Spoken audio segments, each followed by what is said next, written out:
This KFAN podcast is sponsored by Builders and Remodelers, exclusive Twin Cities provider of Elements Windows. Get the highest quality windows at unmatchable value. Visit buildersandremodelers.com for more details. Station. Get ready to laugh. Comedy legend Bill Engvall is back at Treasure Island Resort and Casino Friday, September 5th. The Blue Collar Comedy Tour icon may have retired, but he just couldn't stay away from the stage. Here's your sign to catch him live for another round of side-splitting humor. Get all the details, ticasino.com.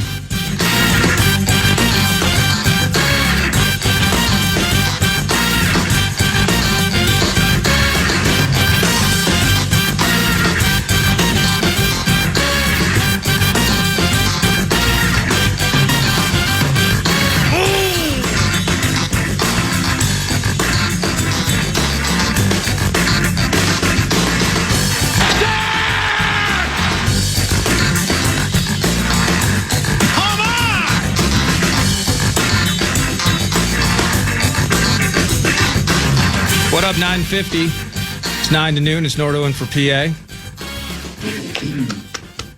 It's nice to have somebody in studio that doesn't look like something out of a tabloid. I went and got my selfie with the Helvey Bat Boy. Is that what he's being called, the Bat Boy or something like that? I think it's Bat Boy. Okay. Do you remember those? And it's like mid-90s. You're in line at the grocery store for the checkout. You know, that puts me, I'm 8, 9 years old. And you used to see all the tabloids, National Enquirer. But I think the best one was, I think it's Weekly World News. I could be wrong on that. I'm kind of shooting from the lip this morning, so feel free to Covenant clean up and correct me via the text line if so. But it was the Bat Boy. It was gal wakes up from coma after 30 years. So-and-so married an extraterrestrial. Sitting in the long line. Pre-checkout line, pre-self-checkout, people writing checks.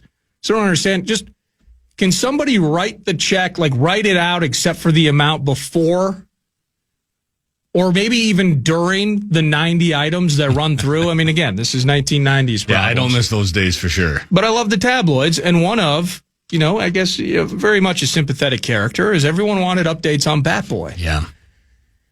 And now we have Halvey. It looks good. When my TV at home goes on delay, it flashes up memories from pictures past, and that dude shows up on my photos all the time. And so I call him my other son with my children, and so then I'm going to show him this picture. They're going to say, what happened to him?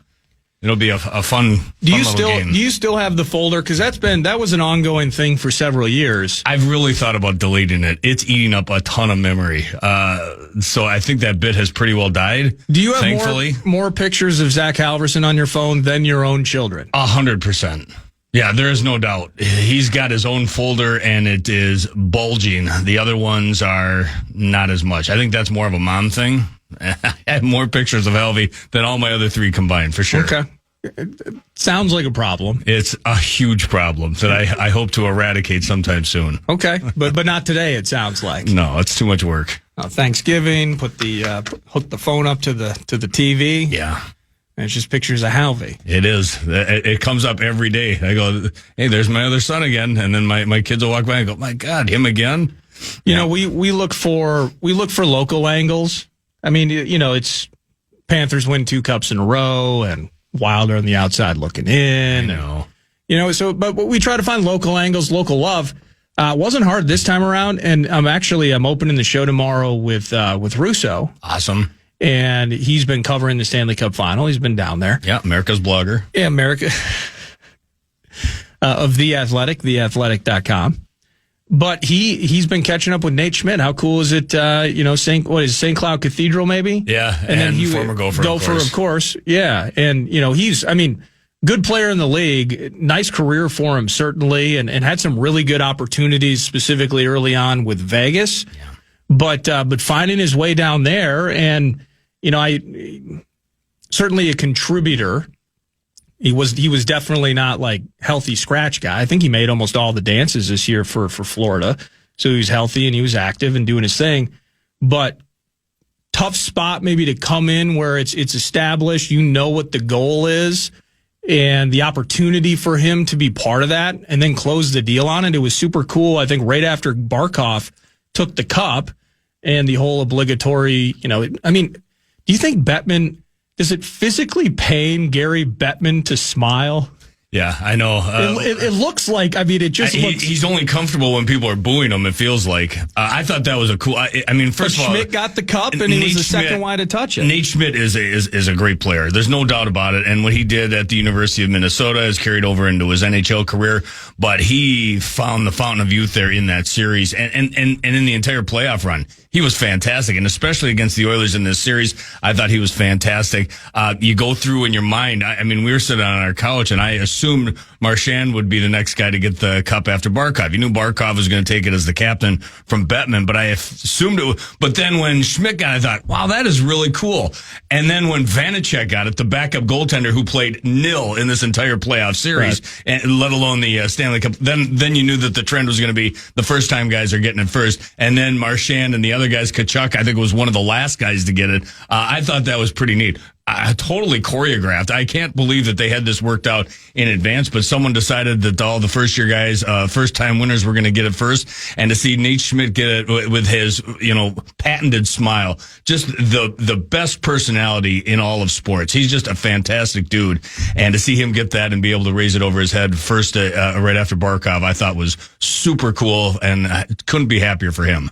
I kind of love after these series, the injuries come out, and Kachuk, this must have been from the Four Nations. Is that when he got hurt? I assume so, because he was so good early on in it and then was invisible as it went on. But the adductor, which I believe I think it's like in your thigh. It's in your leg. You couldn't be asking the wronger person. I have no idea where it's at. I don't feel like I'm properly using my adductor. And it's definitely in no danger of tearing off the freaking bone. Right. Like what Kachuk, it's just, there's, I don't want to, it's not cliched. It's kind of expected. I mean, I remember, just kind of being impressed by Charlie Coyle's efforts in the playoffs. And then you find out after the Wild were bounced, this may have been the Stanchion year, that he had two separated shoulders. Yeah. And so I'm just, I'm fat producer. I'm just a guy on the couch and just thinking this guy's out there doing his thing with two separated shoulders. Or Kachuk, where even early on in the finals, I'm like, he's kind of quiet. Yeah. And then he busted out with those two goals, had one again last night. But I wonder when he's going to show up. But by all accounts, I mean, 80% Kachuk's pretty damn good still. Yep.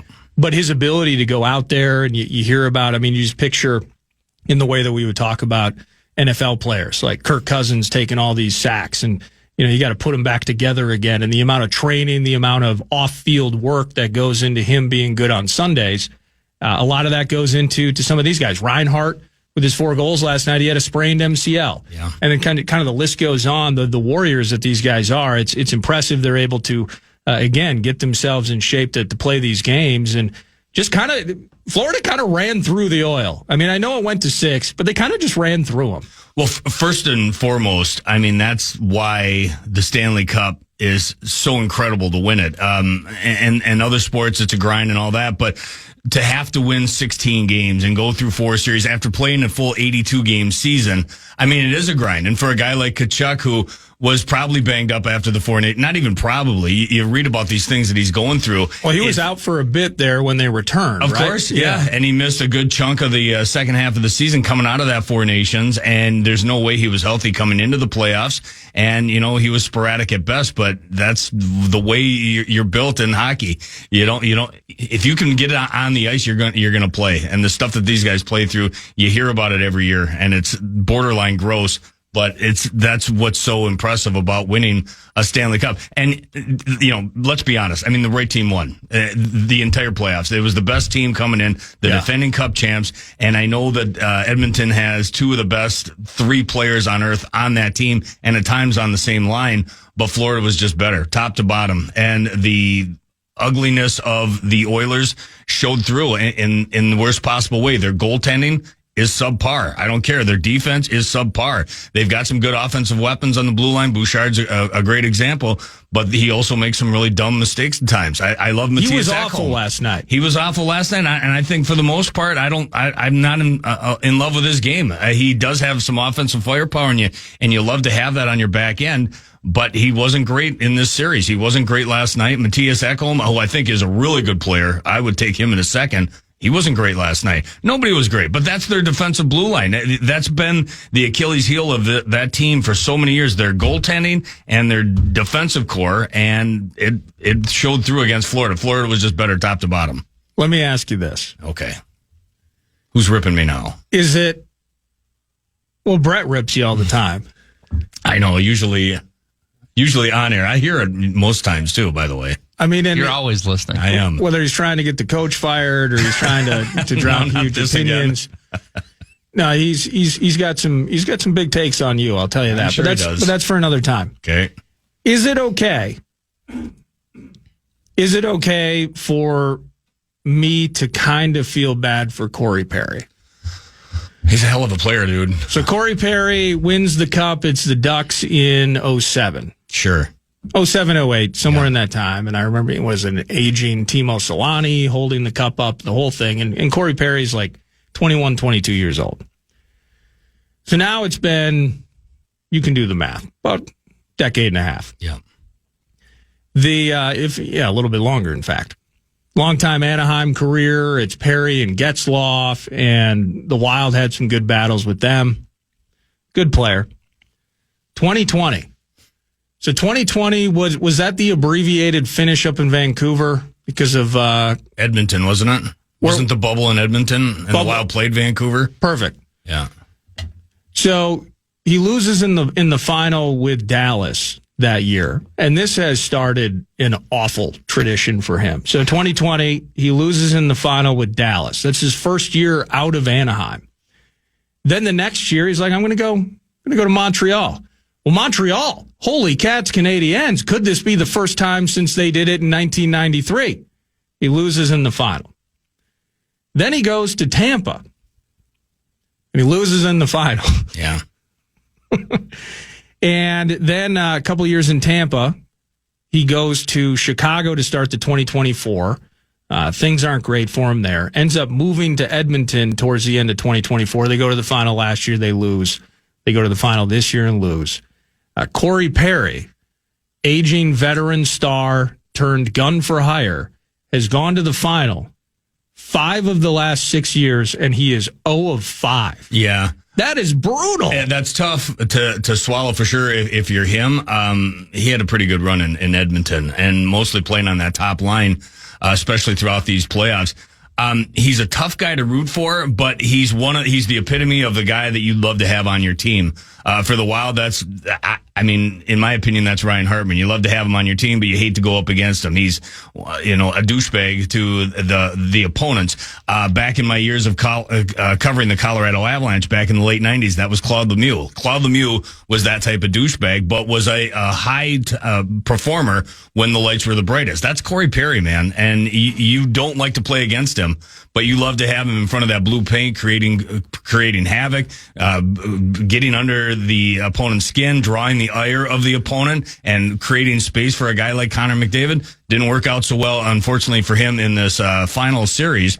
But he's a hell of a player, man. Yeah. You'd love to have him on your team, but you hate to go up against him. Man, he's played a lot of games. He's taken a lot of L's in recent years. That he's played the third most Stanley Cup final games behind Chelios and Lidstrom. It's Nick Lidstrom, Chris Chelios. I think Chelios, Lidstrom, Perry in that order in NHL history. How many did the Red Wings win when they had Stevie Y and they had Fedorov? Was it 2 or 3? I don't remember. They were able to get. But man, those were some good teams. Holy smokes! And that's Chelios played forever. He was like 45. 100%. Started in Montreal, Chicago, Detroit. A hell of a player. That's what I'm thinking of. when I'm talking about Claude Lemieux, they were going up against the Detroit Red Wings in those years, and they were butting heads. And man, both of them had some great teams. Yeah. Detroit was fantastic, and they had their dirtbags on that side. And like I said, the Avalanche with Claude Lemieux, he was a pain in the butt. Now he's a player agent these days, but man, was he a pain to deal with then. Okay, watch out. Stupid opinion alert.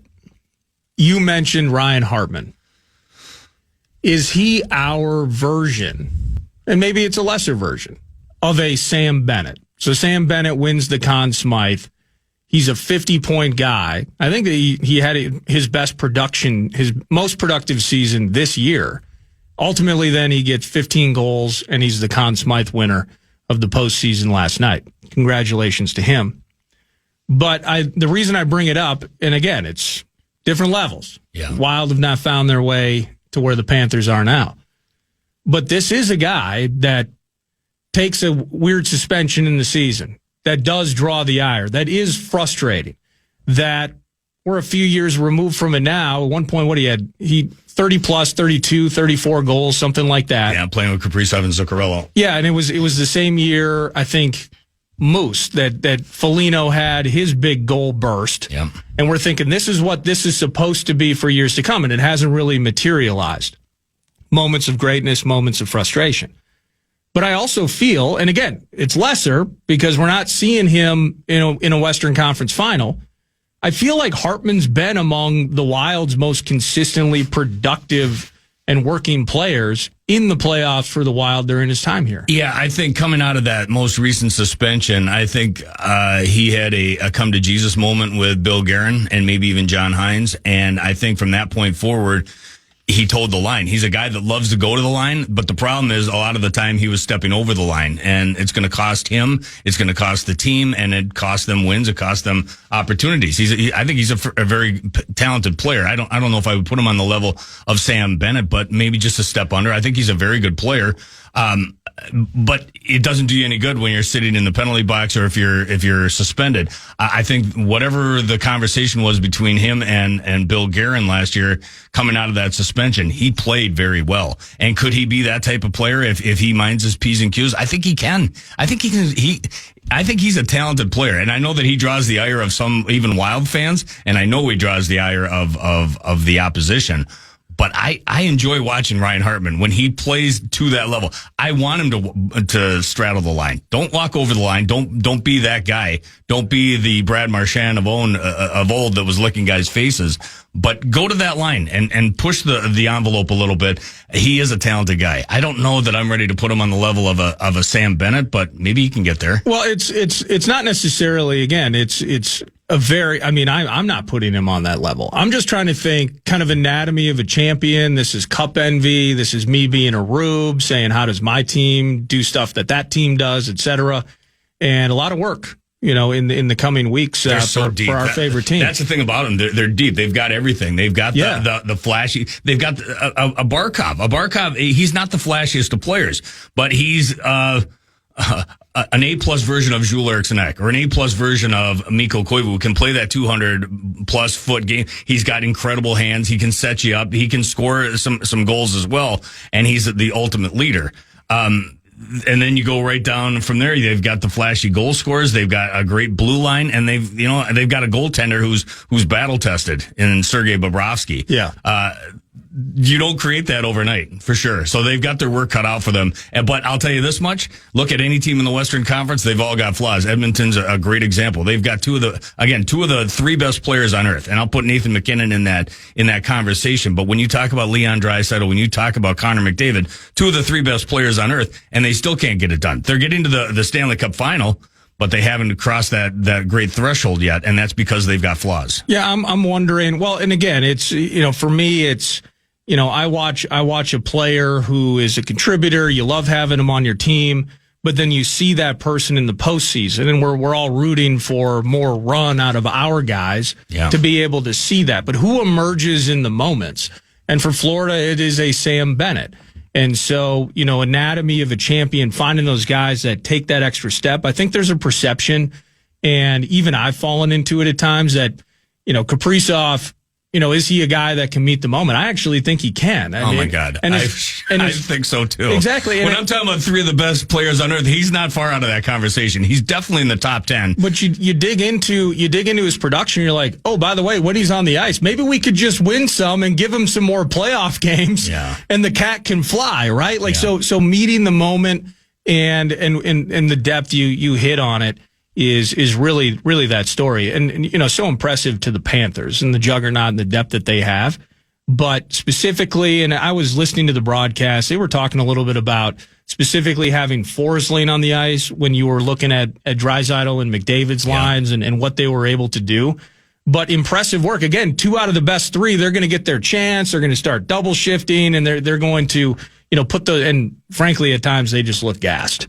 Without it, it's frustrating. But it's like, if you're Connor McDavid, you're frustrated as hell. He had 1 goal. I think he had 6 points in the 6 games, but 1 goal for the best player on earth. I thought Draisaitl had a pretty good series, had a pretty good playoffs as well. I think he ended up with 8 points in his last 8 games. That's all fine and good, but I guarantee you, Connor McDavid the last couple of games looked frustrated. And watching his post-game stuff last night after the contest and after the dust had settled on the series, he was frustrated. They've got to the promised land 2 years in a row, but they can't get past this monster that is the Florida Panthers. And a monster indeed. But see, with McDavid, that's the frustrating thing. I kind of fell into, I want to see the best player on the planet hoist the cup. Like, that just makes sense to me. And McDavid's not a guy that you can really root against. So it's like when he does the freight train bit, when he just gets the puck back in his own zone and he just decides he's going to take on 4 skaters and he wins. Yeah. Like that's just magical. It is. But he needed to do that and he couldn't. That's exactly right.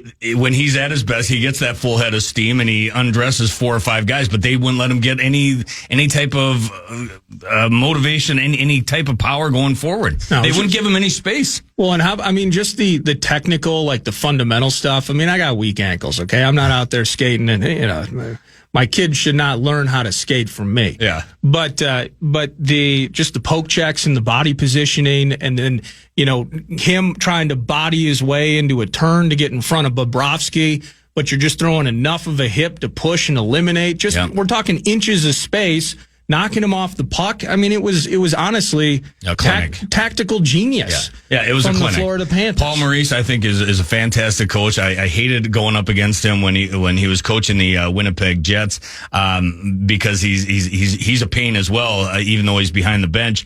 But I've really enjoyed watching him the last couple of years, the way he's orchestrated this phenomenon that is the Florida Panthers.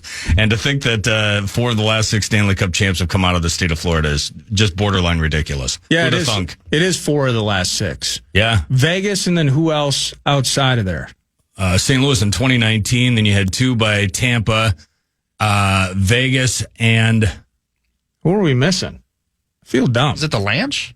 Yes, Colorado. I think Colorado's in there. How could I forget about them? Florida now. How could I forget about them? Ball Arena, Mile High, McKinnon, Landeskog, etc. Randon, Makar. Everybody, congrats to them. And our team's still looking up. Let's talk about our team when we come back, as you got an NHL draft that is about a week from now. It's towards the end of next week. And then free agency, wake up. It's the first of the month, July 1st. You'll have some news and moves and a busy time for Bill Guerin. Busy time for Kevin Falness. Thankful enough that he was able to join me in studio today. Another segment with him around the corner. It's Nordo in for PA 9 to noon.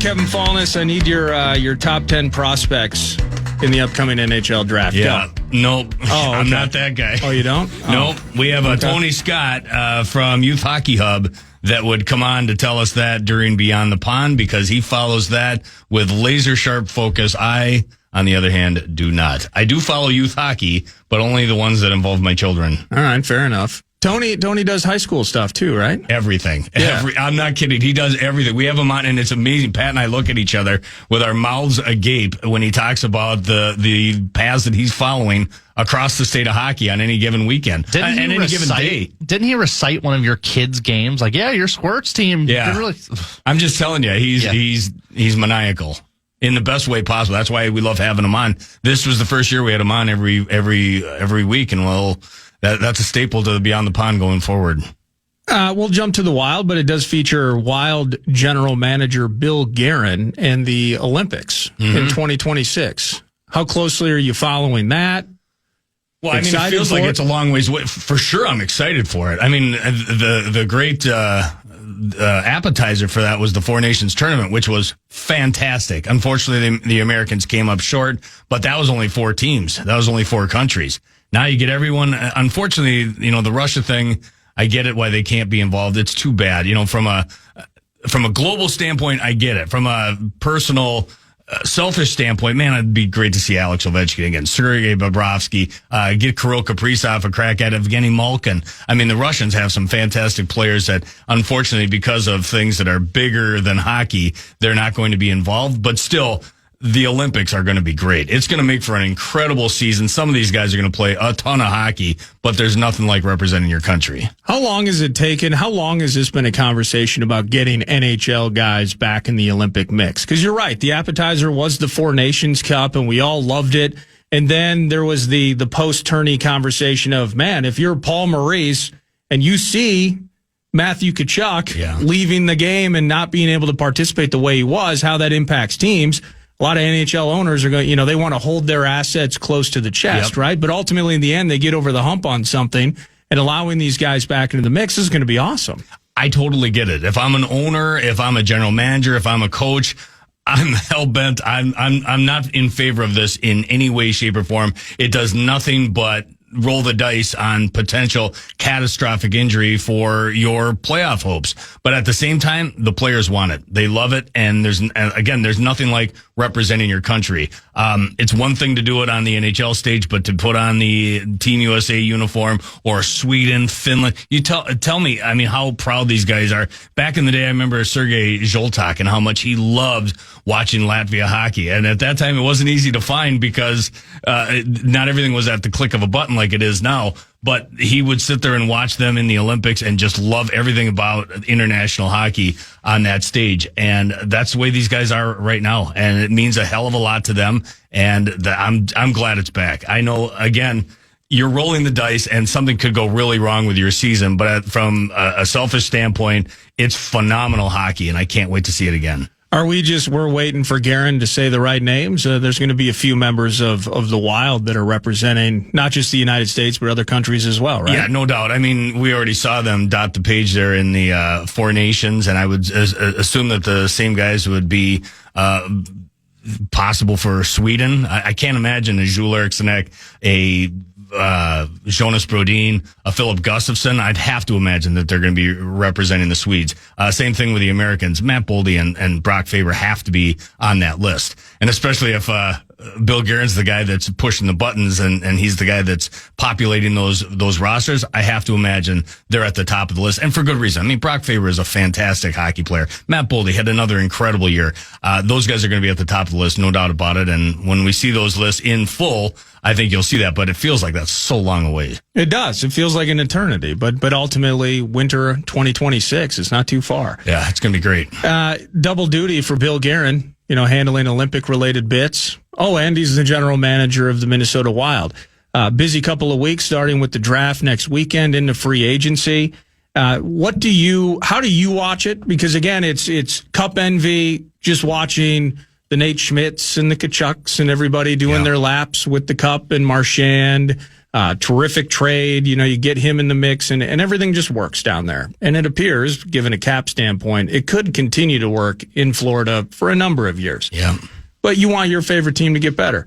What are you taking from those that have, and the Wild being the have-nots, And what's top of mind for you as you watch Billy G navigate these next couple of weeks? Yeah, I mean, the draft, I think that's more about the future, but there's also some here and now because that's when a lot of trades are consummated, and that could be a time when Bill Guerin's active. Again, we know that he wants to make a splash from all accounts, and that could be a time when he pulls the trigger on a potential deal, whoever that might potentially involve. And then you've got the draft itself where, you're not only watching to see who the Wild draft, but see where the local kids end up. That's always fun to watch their names come off the board. And then right after that, I mean, this is in quick fashion. July 1st is right around the corner too. The draft is next week and 9 days away, but then you've got free agency on July 1st, and that's another opportunity for Bill Guerin and company to spend some money. And I think they're going to. There's no doubt that whatever money is in their bank account right now, it's burning a hole in their pocket. They're anxious to, now that they've got the Parisi and Suter money out of their brain, they can go out there and spend to the limit and actually spend that extra $15 million. Yeah, and in terms of, I mean, are we still just stuck on the same names then? Because I don't really want to play that game. I mean, yeah. I know who's available and who's out there, and it's the Tage Thompsons. And we went through this actually a couple weeks ago when you chatted with me. And that's all fine and good. But is it truly, leash isn't the right word to put it.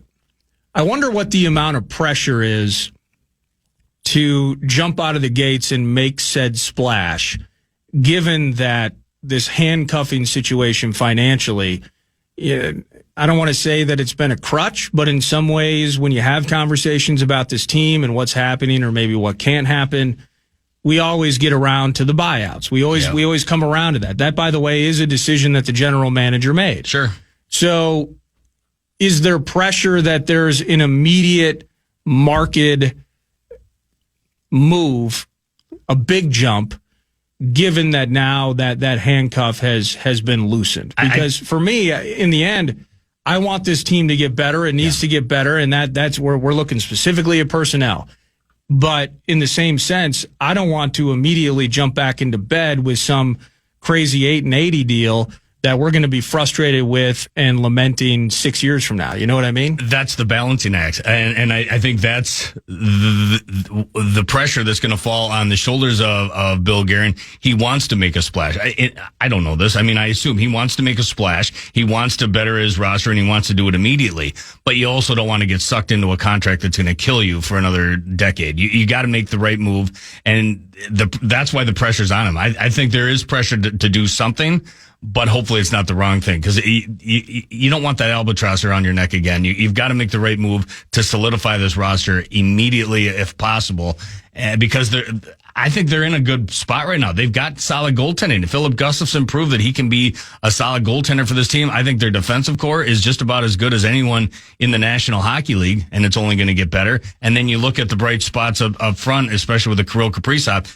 You need to fill in these holes, and I think that's what the pressure is going to be on Bill Guerin to find the right guys to fill those holes in free agency and at the trade around the draft. Because Brett was telling me during the break that if Billy G doesn't hit a home run this summer, that he should be gone. Okay. So we're sensing a trend. We're sensing a trend with Brett here. He wants the coach out. He wants the GM out. He just can't stand no more. This is why I love Brett, though. He's the ultimate rube. And it's a good thing that he doesn't control a lot of these things, because some of those things would be made, some of these decisions would be made without much thought to it. It would just be like, bang, I'm mad and I'm not going to take anymore. And 3 guys are going to get fired, and I'm going to fill them in with my fantasy roster. Unfortunately, it doesn't work that way sometimes. It does not. It doesn't? You mentioned, fill in those holes. And I'm glad you put it that way, from the standpoint that, a lot of times when we talk about the Wild, we do speak about them, or there's the perception that the cupboards are completely bare.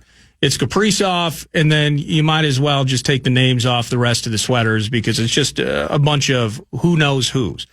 But this is also a team in recent times where they had one of the deepest and most flourishing systems down in Iowa, the personnel work, with Judd Brackett and just what they're bringing in. The cupboards are not bare with the Wild. Now, they need pieces, but they're not destitute. You know what I mean? Mm-hmm. Yeah, and that's why I'm anxious to see how the young guys perform over the summer, and especially training camp leading into the season. That includes a Liam Ogren. That includes a Zeke Bouillon. That includes a Juracek. That includes a Danila Urov, who, Kaprizov was a myth before he landed in North America. They drafted him in 2015. For 5 years, the only way we knew anything about Kirill Kaprizov was via YouTube. I never saw Kirill Kaprizov before he landed here on a Wild roster in person. Now I've seen him. He's the real deal. There's no doubt. That's kind of the feeling I get with Danila Yurov. Everyone tells me he's great. Bill Guerin will talk at lengths about what a great prospect he is, but I need to see it to believe it. And we'll get the opportunity here over the summer and in training camp. And can he have a mark on this roster? If he can, that'll really, and especially if he can play the center ice position in the NHL. It's one thing to do it in the KHL. It's one thing to do it in any of these other leagues. Can he do it on a top basis here in the National Hockey League? And if he can, that's going to go a long ways to solidify some of this depth as well. Those are two big names in and of themselves, Liam Ogren and Danila Yurov. Can they have an impact on this roster coming into the new year? How do you stay busy this summer?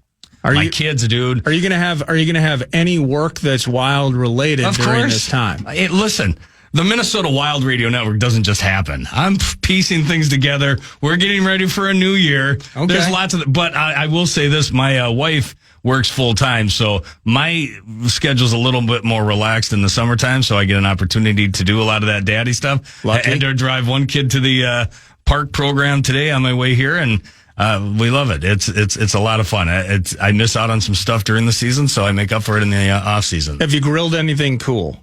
I have. I send you pictures all the time just because you're the only one that you probably don't care either, but I think you can appreciate it. My pig shots. What do you think of my pig shots? They look delicious. What is a pig shot? You never had a pig shot? I've never had a pig shot. I'll boil it down as quickly as possible. It's kielbasa cut into, I don't know, inch and a half sections, wrapped in bacon, stuffed with cream cheese, jalapeno chunks, and cheese. And then you grill them for 250 for like 2 hours. So it's a popper.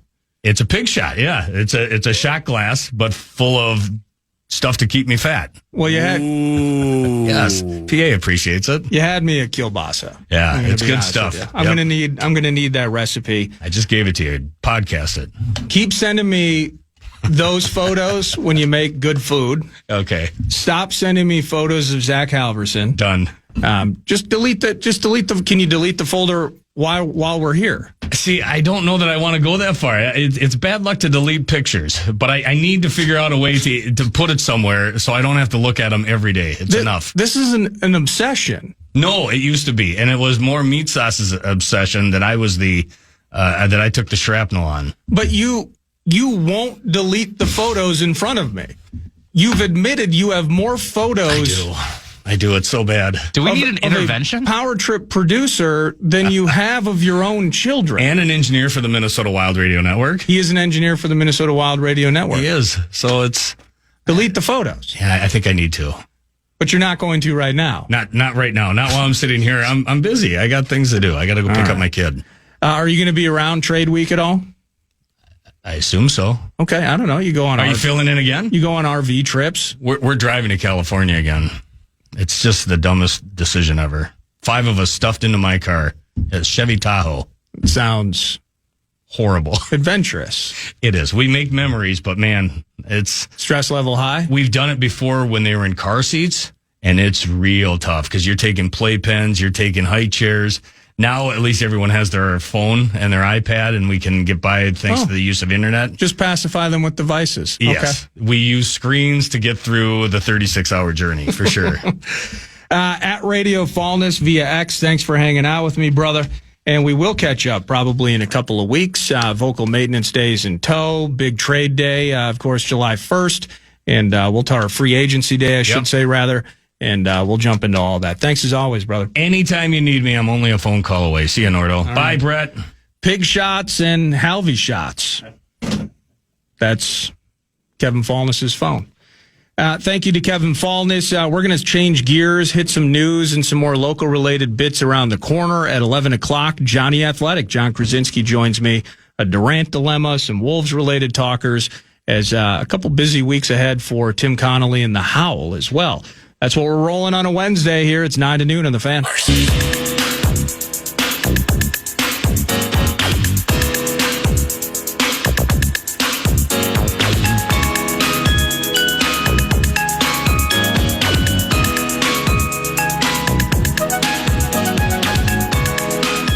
Welcome back.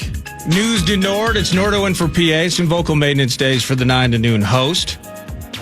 But News du Nord is brought to you by The Casino at Canterbury Park. Live racing this evening. Live racing on Saturday evenings. Family Day starts usually post time around 1 o'clock on Sundays. You can get that full schedule at CanterburyPark.com, but you're feeling the felt. It's poker, it's blackjack, it's table games, it's all year round, every day, all day. And it's an absolute blast. Have some sips at Chips and tip Derek Allen while you're at it. CanterburyPark.com. I think the text line has it figured out. There's no state tax in Florida. I don't know how many states or which particular ones. I think Texas might be in that spot. Nevada might be in that spot. I think more close to home, South Dakota is in that spot. Could we lure kind of a little co-opt with our friends to the west, figure out how we could lure elite high-end athletes in the core four to play for Minnesota, but maybe set up some sort of P.O. box or quote-unquote residence in South Dakota? There might be an opportunity there. South Dakota would be open to it. Sioux Falls is a tremendous city. Or maybe, not exactly Rand McNally here, but Brookings would be farther north, so maybe that's a better straight shot. I don't know what the highway situation looks like going out there.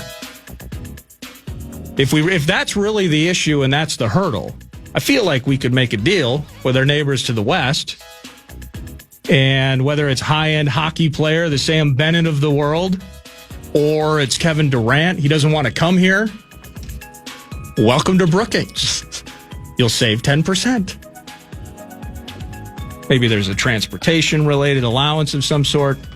I don't know. I'm getting creative here only because if the state tax is the issue, well, Minnesota cannot compete with those states. So let's make a deal with Sodak. News du Nord, where are we headed to first, Brett? Well, we're headed here. Number 1. One of our teams in town, well, they're ice cold. That's to right center. Walner on the dive. It gets by. Braley scores. McLean sent home. McLean on the head first plunge. And the Reds seesaw back in front. It's 6-5. Yeah, the L 6-5. The Twins lose to the Reds in Cincy. That is their 5th straight loss. They're not going to go for 6, but it may be 6 later tonight. They get the Reds again, 6-10 first pitch. Who's on the mound tonight for the Twins? Do you have that in front of you? Of course. Do I have that in front of me?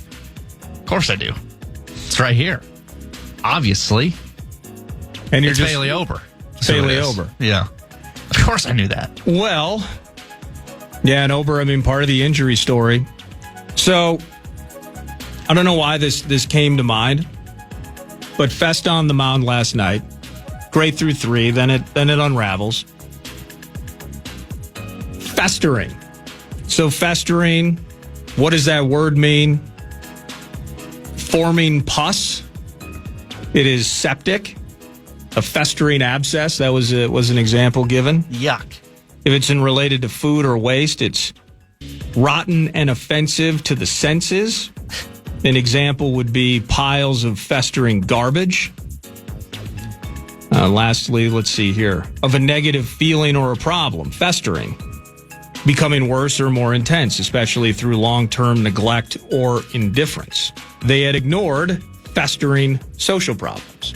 That is what then, I just Googled that. That's what it says. The Twins were certainly, were they festering yesterday? Or have they been festering over the last 5 games? 5 straight losses, 6 of 7, I believe, in total. Have they been forming pus and are septic? Is that what the baseball team is at this particular point? Are they rotten and offensive to the senses? Piles of festering garbage. Rotten and offensive to the senses. Seems a bit extreme. It's June. Becoming worse or more intense, especially through long-term neglect or indifference. Festering. That's kind of how it has felt with the baseball team in recent times. And it's related again to the injury issues and offensively. I mean, it's amazing in a numbers game. Everything's so analytical now and drilled down. It's sometimes it can steal some of the emotion or the art of the game when really you kind of you turn the sport into a math problem, but there are reasons behind it, and I love it. Being able to kind of understand it, and especially based on those numbers, how teams are making different sorts of decisions now as they slowly, I mean, baseball and the word innovation don't necessarily feel like they go hand in hand. Our baseball team and festering seems to be kind of a good fit at this particular moment. But in a numbers game, everything's drilled down.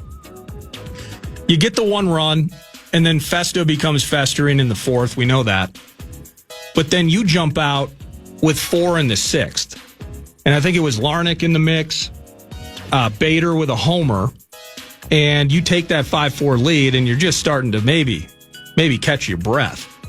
And immediately you bounce back. And I think it was Brock Stewart. You played that highlight there, the 2-run double by Friedel. And it's a 6-5 lead. And the frustration continues. You were worried about facing Abbott yesterday, not Chad Abbott, but the major league pitcher. And you actually get after him a little bit. And you put yourself in a spot to win that game. And once again, whether it's a starter not going long enough, puts pressure on bullpen, and issues that just kind of persist and they work in concert together. Yesterday it was Brock Stewart. And then former Twin, I'm pretty sure he was a member of the Twins for a couple of years recently. Emilio Pagan. Oh, yeah. Getting the save and handling business in the ninth. He gets, 17th save of the season for Emilio Pagan. Pagan doing his thing. So, really had a chance to get that win yesterday. You couldn't. But the festering part comes from the 5 straight losses. The festering part comes from the feeling that there's no help necessarily on the way in the short term. And Lavelle's going to be on the show tomorrow. I think he's in a charity golf tournament today. But Lavelle's going to be on the show. He was live posting on X last night the Saints game. So it's like, what's up with Eddie Julian? What's up with these guys? There's not a lot of help that's coming anytime soon from the green line, the St. Paul Shuffle. And the Twins now 10 back in the division, and they're kind of the losers of the Central right now, as everyone else is finding their way to victories one way or another. But the lead is extending. They've dropped to 3rd in the Central, and it's worse. It's bad getting worse is really ultimately what it comes down to. So having Dan Hayes on last week, talking a bit to him, Bonus was in studio at the end of last week. Just kind of the idea of, can we hang together? Can we keep this thing in the line long enough and keep it close enough to where by the time late August comes around, let's just call it late August, is when a Pablo Lopez will return. And we know about the DL/IL with Royce at this point. Correa, mostly healthy, save for the back maintenance bit, but the offense ain't working. And we're playing that game. So nice to see Buxton in the lineup. That's a positive after the elbow bit over the weekend. So there's a ray of sunshine on your Wednesday morning. But can you hold it close enough to maybe even potentially be, hey, let's add this pitcher at the deadline. Let's do this to put ourselves in a mix to secure a wild card spot, to play in the postseason. It's getting ugly real fast. Doesn't look like it's going to get better today. Ober, the myriad with the hip issues and various things, maybe, you know what? What if Ober's pitching with his adductor torn off the bone? We don't know for sure. We just know it's hip related. Hope he spins a gem tonight. Hope they beat the Reds, but oof. Tough to stave off what's happening right now. Here's a stat from Matthew Taylor, who writes for Twins Daily. The Twins are 7-13 in one-run games.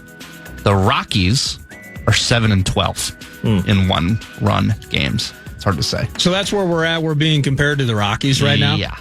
The issue with and it's been unbelievable all season long. and I can't really speak to a reason, but we saw it a little bit, talking about the Wolves 2 years ago, how good they were in clutch moments. Look at the Wolves this year. They really struggled in some spots, specifically in clutch moments of games. Well, similarly, the Twins are getting walked off on, it feels like, every 2 games. And I think it happened twice over the weekend, or there was a moment where they got walked off 2 games in a row. It's escaping me at the moment, but they are very unclutch right now. They're not closing out games. You're finding situations, again, you catch a fresh breath with the 4 runs in the 6th, and then you just immediately give it back. In a game that feels like with analytics that it's just a math problem, there is momentum. There still is vibe-changing moments that matter, and the Twins are just on the wrong side of all of them right now. So, one game at a time. There's a bunch of them I've heard, so figure it out today, and we'll move forward. Number 2. Here's a team that can close out games. Down to the final 5 seconds. Rats rain down. Lord Stanley staying in South Florida. Last year was greatness. This time it's historic. The Florida Panthers are back-to-back Stanley Cup champions. Yeah, you heard it. The Panthers ended in 6, and it was a snowball effect where it seemed like one just led to another, and it was almost that first goal, we mentioned it earlier, where it was a comedy of errors, like 3 back-to-back-to-back in short order leads to the goal, which then it felt like, oh boy, here we go again, because then 1 became 2, 2 became 3, 3 became 4, so on and so forth. Shout out to my longtime friend Greg, diehard Florida Panthers fan from Miami, was at the game, got to watch his team lift the Stanley Cup. That makes 2 friends of mine that have watched their team lift the Stanley Cup, and I'm here just waiting for us to get out of the first round. But there you have it. Series over. Panthers beat, and McDavid still waiting for a cup. What is your stance on having a side piece team? Is that allowed? I don't like it personally. I think it's a little odd. I can't do it. Yeah, I can't do it either. But I was talking to somebody yesterday, and he's trying to pretend he lives in Florida, but Minnesota native, diehard Wild fan. And he wants to talk about Tage Thompson for 5 hours. So, I'm bored with that aspect of it. I want to see some moves and react, and just kind of excited for how Bill Guerin handles these next couple of weeks. But he loves him some Minnesota Wild. There's no doubt about it. But just kind of in texting with him and kind of getting the idea, because it's a weird, it shouldn't be at this stage. Florida teams have won 4 of the last 6, but I do remember, and I forget what the name is, maybe it's Steve Moeller. I'm just going to throw that name out, and if it's wrong, correct me. But he was a longtime Vox of the Florida Panthers when the getting was not good. And he would just make up movie names. He'd throw like Home Alone quotes and various things in goal calls and such. And the stands at the arena, it was friends and family night effectively every night. Nobody going to games, kind of where the Marlins have found themselves now down there in baseball. But the way, as excited and gleeful as it is, I kind of had to challenge him a little bit, because it kind of sounds like he's co-opting by nature of residence. So at least he lives down there. But it's a little bit fraudulent. You got to stick with your team. I don't think side pieces are allowed. Now, if I'm 22-year-old Nordo dealing with 34 years since this happened and this team gets so close and Western Conference Final, I'd probably have a side piece. I mean, I'm not actually mad at him for this today. I don't set laws. Like who you like. But it just kind of felt like it was kind of felt like he was cheating on the Wild a little bit while enjoying a little too much the Florida Panthers' dominance. If the Florida Panthers were awful, he wouldn't be celebrating anything that they did. They would never come up. He would never talk about them.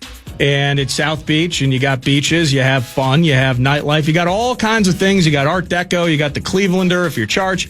You got all these things going on that you can occupy your time with. I think he's co-opted, and I don't think it counts. He doesn't get, and he's going to have Stanley Cup back-to-back. He probably bought one off the TV last night, a Stanley Cup back-to-back T-shirt. There's no doubt about it. Game-worn Kachuk, the whole thing. So he's pumped about it. I just don't think it counts. I don't think you can emotionally co-opt another team's success simply by nature of your zip code. I don't think it counts. I hear people all the time go, I have an NFC team and an AFC team, and I cheer for both of them. You're a fraud, in my opinion. Just it's emotional insurance. But anyways, we can move on. Number 3. NBA Finals, the other series still underway. Thunder lead the Pacers 3-2. That next game, Game 6, is tomorrow at 7:30. It seems like it's finally coming back around. The Pacers had fun. It was fun while it lasted, but now it seems to be normality is coming back where the Thunder are just a really good team. Yeah, well, I will say this. I need to know the health of Halliburton because that'll kind of dictate, I think, what happens in Game 6 last night. Shockingly awful in Game 5. 0-6 from the field, hit a few free throws. It's the only offense you got from him, and he puts in for his 6 or 7 dimes, handful plus of boards, etc. So he was on the court, had 34 minutes to make a difference, but he couldn't. And so this calf strain, how detrimental is this? Is he going to fight through it and play? Or are you going to play, game time decision, all of that? I expect Halliburton to be on the court. How effective he'll be is a whole nother thing.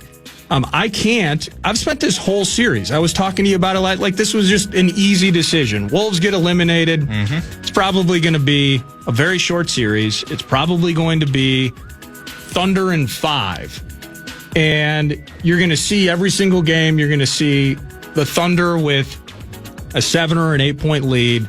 You're going to see a third quarter run that extends that to 14-ish. And you're going to see a team in Indiana that have been comfortable playing from behind and chasing a bit and then finding their way over the top. We saw multiple times throughout the postseason. But the problem is that OKC is just going to extend it to a point where their fourth quarter heroics aren't going to pay off. And I couldn't be more wrong. I couldn't be more off the ball on that because it happened a bit in Game 1, but then Halliburton does overcome it. He makes that heroic shot. And then you do see Game 2, Thunder bounce back and just absolutely wipe the floor with Indy. But then once they go to Indy, you saw a third game that wasn't unlike what the Wolves did to the Thunder in the Western Conference Final, where it was dominant.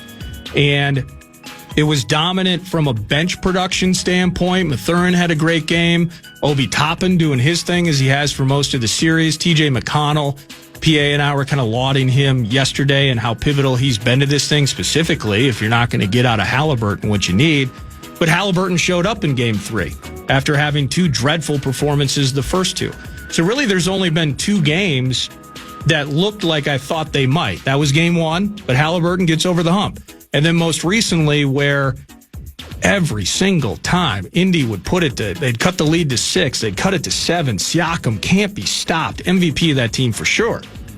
There was the bucket, and it was Dort, and it was Jalen Williams, his turn to be star or king for a day.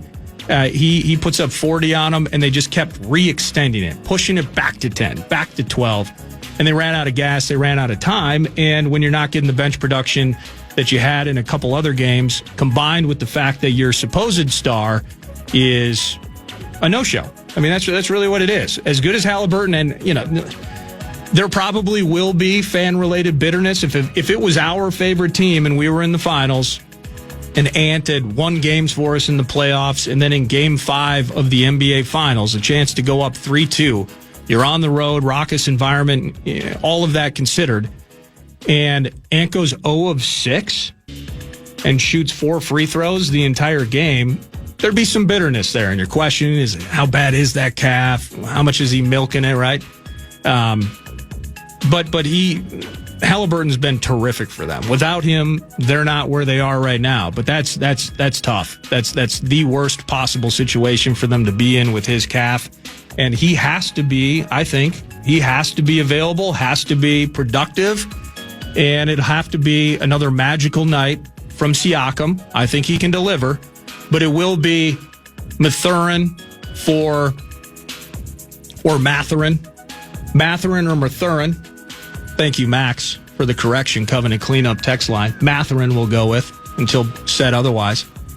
But it'll have to be a night from Mathurin. It'll have to be another TJ McConnell night. He doesn't have to score 20, but let's see a line from McConnell where it's 8-9 assists, 7-8 rebounds, 2 or 3 steals. He's so good defensively and just bullish inside. If he can get to the line, create some foul stuff. But you're going to have a ton of bench production and a productive Halliburton for them to force a Game 7. The problem is, as confident as I've been on OKC, Indy just keeps proving me wrong. I think they could prove me wrong again.